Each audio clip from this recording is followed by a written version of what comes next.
Hello, everyone, and welcome to an ITSS podcast. I'm Joseph Moses, and I'm joined with Alberto Trame from the South Asian team at ITSS Verona. The topic of this podcast is the ongoing economic instability in Sri Lanka and its ramifications. As we know, what was an economic crisis a little more than a month ago has quickly spiraled into a political and a social situation. As countries are stepping in to provide financial and even medical aid to Sri Lanka, it is still largely obscured by the ongoing crisis in Ukraine. To shed light on this topic, I'd like to welcome Professor Ashik Bonofer. Professor Bonofer is currently an assistant professor at the Department of Political Science in Madras Christian College in India. He teaches extensively on international politics and foreign policy. He's also an expert on the foreign policy and any issue to do with the Maldives, Sri Lanka, issues of statelessness, refugee crises, and mixed migration. So Alberto will take over from here. And again, welcome to the podcast, sir. Thank you. Thank you for having me here. Okay, so it's a pleasure to have you as a guest of our organization. And I'm going to start with a very simple question. We saw in the last month or few months that the situation in Sri Lanka has been like spiraling out of control. So the crisis is worsening, and we can say that the crisis has been there for like more than 3 years now. And there were multiple elements adding one on top of the other. For example, reckless spending from the government, the pandemic, the stop to tourism that happened because of the pandemic, and also the problems that were generated by the Ukraine war. For example, the problem with the exports of tea, that was one of the main elements of export of Sri Lanka. In your opinion, what would be like a time horizon of the resolution of the crisis? Do you think that there is the risk of it going on for not so short a time? Okay, so first thing is, this issue has been happening for quite some time. So your estimation of 3 years is actually beyond the 3 years. So ever since the conflict ended in Sri Lanka, ever since the war ended in Sri Lanka, conflict continues to be there.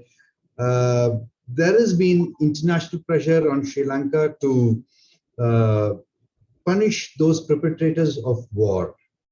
And each time Sri Lanka goes internationally at the Human Rights Council, they've been saying because of economic reasons, because of their development reasons, they're trying to establish themselves. So they need some more time. So for past 10 to 13 years, this has been happening. The elections in the recent years, the elections after 2019, as soon as the government comes to power, there are three things that the government does. One is they try to reduce taxes. When they reduce tax, it doesn't go well that easy. In fact, if you look at the levels of reduction of taxes, anywhere from 15% to 8% of reduction of taxes. That's a big number. They also reduce or half the income tax in the last few years. Also, reduction in import taxes. So if you reduce these three taxes, then where will government find money to pay for the external debt that they have to do it? While in 2019, when the government said all this, they did not expect coronavirus to hit us that badly. The pandemic kind of destroyed the entire tourism industry in the last 2 years. They do not have any external flow of cash for this country. One more thing, the Chinese influence is quite heavy in Sri Lanka. Thanks to the Belt and Road Initiative, China has invested billions and billions of dollars. And those investments are not aid, those are loans. And Sri Lanka will have to pay back. So now, if you ask me, how long will this go? For me, it would take anywhere from 6 months to 1.5 years. Why? One, the new government, Ranil Wickremesinghe government, will have to convince IMF that they need money and IMF should release cash. In the recent interview from the IMF, they have said that they have their technical team sitting in Sri Lanka. They are assessing what can be done.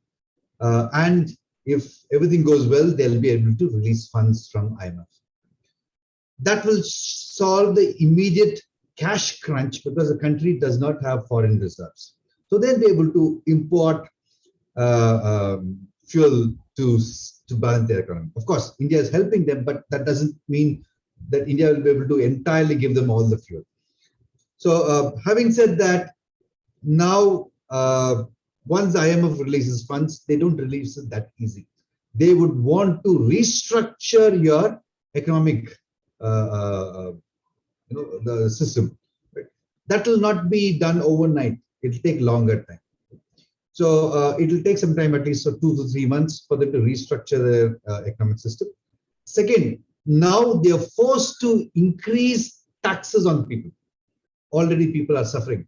And if you're going to tell them we are going to increase tax on everything that you find in the market, it is going to be even bigger burden on them. It's not okay. People will say yes because they don't have fuel. They don't have enough food supply. So they may say yes, but will they say yes immediately? We just need to wait and watch. So for me, anywhere from 6 months to 1.5 years is the time it will take for them to recover. By then, they need a lot of international support. They've already defaulted on their loans, right? Around $35 billion they're supposed to pay back to China. They have defaulted on their loans. China should restructure their loans. If all these go well, then my estimation is 6 to 1.5 years. Okay. My question started with like the ballpark figure of 3 years, just because I don't know, I said like the Easter bombing, the Easter terrorist attacks as a start of the crisis that hit the tourism in the first part. Yeah. And being IMF like an international and independent institution, do you think that there should be put some pressure on a bailout to be made also by IMF that also I think would be something that I don't know, would send a signal to some other players like China. I mean, that such a role has to be played by an independent institution and not a state that has for sure some interest and influence that wants to be made on the state of Sri Lanka. So maybe IMF as an independent institution should be like the player that would be like feasible and like the best thing for the international system, we can say, for the bailout of Sri Lanka. What do you think about it? Bailout is not easy for Sri Lanka at this junction. It will take longer years. Mm-hmm. One of the reasons why I say that is the country will have to first become stable. Even to stabilize, it will take a long time. For me, that's the estimation of 1.5 years. Will IMF funds make Sri Lanka stable?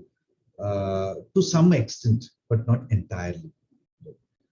Sri Lanka, from a position where they were able to sustain themselves with regard to food supply, have actually gone down.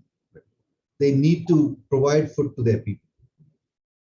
When I say Sri Lanka, I mean the entire island.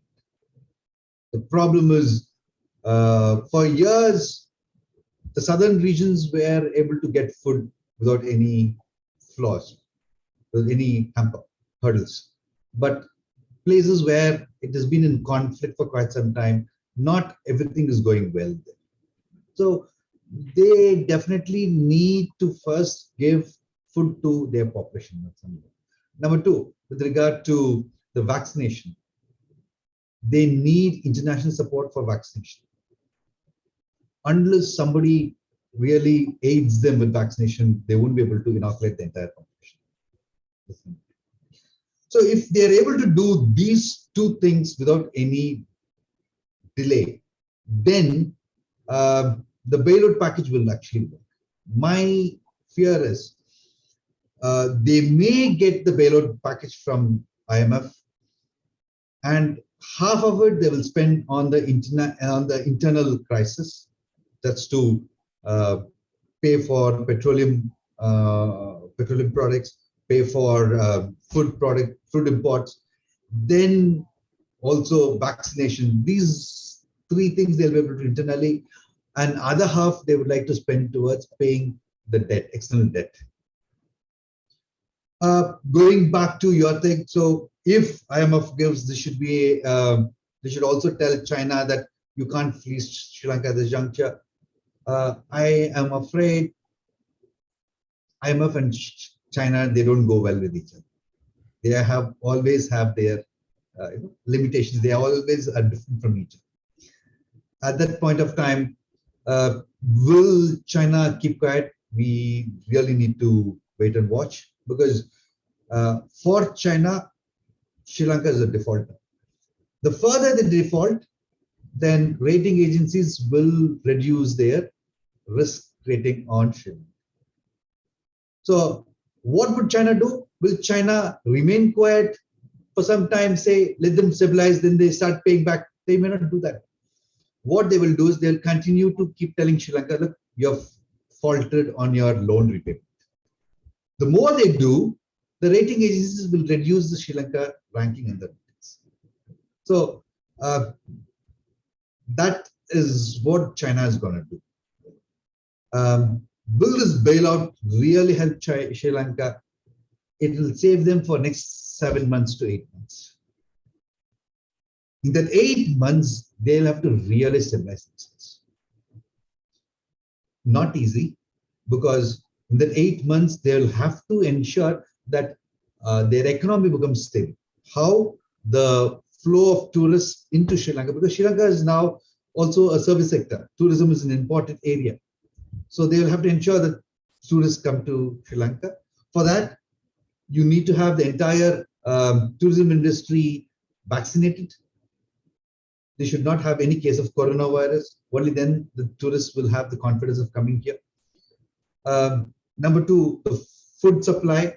Sri Lanka, which was to some extent self-sufficient with regard to food, because of government's the ban on fertilizer and pesticide has ensured that they are no more self-sufficient. Sri Lanka, the tea is more dependent on the international market. Their European market, they'll have to support. The American market, they'll have to capture. Because when they moved from the fertilizer to completely organic, their production has come down drastically. So will the tea market rise up to international standards and see to it that Sri Lanka gets more remittances? Very, very, very.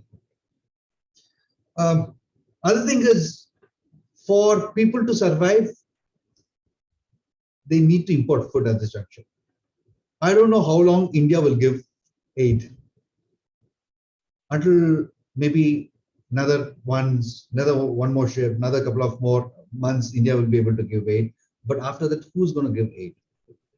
They've also been importing from other countries. Now with conflict in Ukraine and other regions, they will not be able to import that easily. So these are also problems in the food sector, the FMCG sector. So unless this is taken care of, the bailout package given by IMF will not make Sri Lanka sustain. Also, one more thing. Sri Lankan diaspora is a very strong diaspora worldwide. They need to come and save their country. If they don't save their country, nobody else can save their country. For that, Sri Lanka should ensure they give the confidence to the diaspora, saying that invest in here, we will respect everybody, will ensure that issues with regard to human rights is taken care of. Right? There is proper stable government. In fact, to go a bit into history, the previous tenure when Ranil Wickremesinghe was the Prime Minister, we expected him to talk to the diaspora, bring them to Sri Lanka, to invest, make them invest in Sri Lanka so that the country will become strong. If you ask me, he failed in his promise. He did not deliver what he told the international community about getting the Sri Lankan diaspora invest in the country. He even failed his own community. Now, will he stand up and then provide a stable scenario where people can invest? We just need to wait and watch. The problem is Ranil Wickremesinghe comes from one party. The President Gotabaya comes from a different party. First, they have to sort out the political issue. People should now move from the goal phase where they're protesting to go back and then start earning. Unless that happens, people, international community will not be able to do much. Okay, thank you. Yes, sir. And picking up on 2 points from what you were talking about regarding the Ukraine crisis, do you think how do you think the Ukraine crisis will affect Sri Lanka the longer it continues? That's the first part of the question. And the second question is, with the increasing violence, do you think there is a possibility of violence increasing, especially in northern parts of Sri Lanka, especially near Jaffna? Do you think the current crisis has a potential to spark off any social conflicts there? Okay. First one, Ukraine. Ukraine conflict, does it have direct impact on it? It doesn't have direct impact, but what has the Ukraine conflict done is it has increased the prices of oil and other essentials, which Sri Lanka needs. Not only the petroleum, including the edible oil, all of it has increased. Import costs has increased. So indirectly, the country is under pressure at this juncture. So the faster the Ukraine conflict ends, it is better for the whole world. And Sri Lanka is one of the countries. Ukraine war is actually having a huge impact on the entire South Asia. So Sri Lanka has no escape to it. Having said that, so I think that answers your first question, where does it really affect Sri Lankan currency? Yes, it does. Indirectly. Rising costs, it does have an impact on it. That's number one. Coming to the local conflict, right? What has happened in Colombo, will it have an effect on the entire country? There are two ways of how you understand. The whole country has been in conflict for years, for decades. In the previous ethnic conflict, the north and eastern sector were massively affected. And they are now trying to, after the 2009, they are slowly trying to come back to normalcy. So if you ask me, north and east, having witnessed wars for nearly 3 to 4 decades, will they go for another conflict? They may not. They're tired. They've had longer years of fighting and they won't go. So will the southern conflict spread to north? It may not at this juncture. Unless otherwise, food crisis becomes extreme. In that case, of course, people might just come to the streets. Also, I need to tell you that the locals, there's hardly any reports of conflicts in the northern and eastern region at this point. The conflict that we see in the TV, we hear in the news media, it has all been more concentrated toward the southern region, mainly in Colombo. That is because of the opposition has come together. They're fighting against the one family, the Rajapaksa family. Think of it, one family controls the entire country. It's not easy. So with the conflict, they have been able to throw Mahinda Rajapaksa from the position, rest of the family members except for Gotabaya Rajapaksa. The conflict will continue until Gotabaya steps down or Gotabaya is able to kind of deliver in a good package for them. And another thing they have to do is they'll have to reduce the powers that president has. Unless that happens, conflict will not end somewhere. So will it spread to north? Not immediately, but eventually. Having said that, there's also one other view. North is so used to conflict, North is so used to drought, North is so used to not having food normal times. They are so used to having a disturbed life. When the conflict in South started, a section of the academics and politicians, they wanted the TNA, the Tamil National Alliance, to kind of support those who are fighting there. So that, end of the day, together, people can come out with a good democratic system. But I'm afraid that did not happen there. The political parties in North did not campaign as much they used to do it earlier to ensure people supported this cause. So will it have an impact or not? No. Also, there's one more region where there are plantation region. As of now, there is no conflict there. Okay, but the problem is the plantation regions which are in the central region, they're again affected by whatever Rajapaksa did in the last 3 years. What will happen to those people? Because they're losing wages, they're losing jobs, they've not been able to get food supply. So will they come and join? Will they start one more conflict? This population, I don't think they'll be able to do it because these workers, they don't have the strength to go and fight against a mighty government. One other thing, Sri Lanka has a huge army. Because of their involvement in conflict for decades, they created a huge army. Army may not crush the people in the southern region, but when it comes to northern region, army could be ruthless. So people are also aware of what could happen if they go to the streets.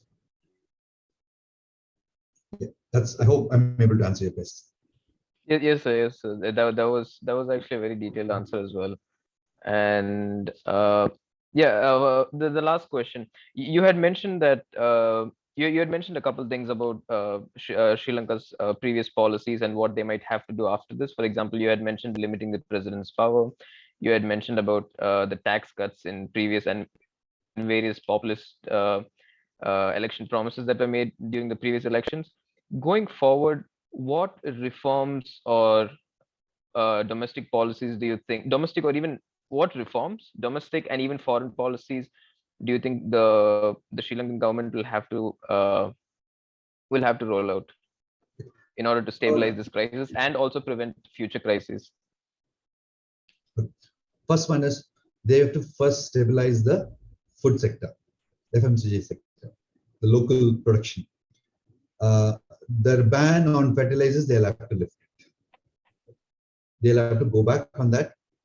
They will have to, when you convert from artificial farming to natural farming, obviously it should take a longer period. You can't do it overnight or within a month. So now they'll have to lift ban. They will have to ensure that more lands are earmarked for cultivation. People get food there. That should be their first priority. Second priority is, of course, their revision with regard to taxes. Government now says they will print money and they will pay taxes. That is not the answer. When you print money and then government says they'll print money and give salaries. That's not the answer. When you print money and you start circulating it, it'll lead to huge inflation. Already country is suffering from inflation. They really need to have technical people to support them. I hope IMF technical team is able to do that. Not sudden increase in taxes, but subtle increase in taxes. Third, they have to talk in terms of inoculating the whole population, at least the entire population that is involved in tourism sector. The minute you vaccine them, minute you say that the Sri Lanka is safe for tourists, then you will have tourism growth. So that will bring in one, it will bring in foreign currency for that. Next is they really need to understand what they need to do with regard to Chinese projects. The BRI projects are so heavy. Projects like the international airport, the Hambantota port, it is all, they seem to have failed. How are they going to repay it? They need to look at it. They need to work on the debt repayment with China. Then what is happening with regard to the port city, Colombo port city, they'll have to re-look at it. They can't be just like that giving everything to China, allowing them to kind of invest as much as possible, because the more China invests in Sri Lanka, it's going to be a long-term debt. So they have to really look at those plans by China as well. Fourth one is they need to provide a stable government, stable democratic government. For that, the Prime Minister, the President, all of them will have to work together. It is not possible that the President will be overthrown overnight. It is a long struggle. Even if the President remains in power for quite some time, how much can he tone down with regard to powers being in his hands? That will have to be done. So constitutional amendment, Prime Minister getting more powers, democratic system happening there properly, all those need to be done. Fifth one is, of course, you need to talk in terms of human rights. By August, the next Human Rights Council meeting will happen. Before that, they have to really tell the international community that they've been able to achieve something. They can't use this as an example for not prosecuting those people who have committed crimes during the Elam War. If they're able to do that, if they're able to kind of take actions against those people, that will be one. Sixth, they have a huge army. They should reduce the army strength. Sri Lanka is not such a big country. With the population, the ratio and the army ratio is quite much. And government can't be paying money for army because army doesn't give you resources for growth in the system. But of course, they will say that taxes, taxation on the army men will help, but that is only a small number. You really need to reduce your army strength. Seventh, allow diaspora to invest. Ensure that diaspora feels at home in Sri Lanka. The minute they start investing in Sri Lanka will save itself. I think these are the 7 points I thought I would tell you. Okay, thank you, sir. I really found your points about farming and agriculture production, and also reducing the size of the army. They're pretty interesting. And now, unfortunately, we're coming to the end of our meeting. So we'll stop recording now. And thank you so much, sir. Thank you for joining us. Anytime. Thanks. Thank you. Thank you very much. Great meeting you. All the best.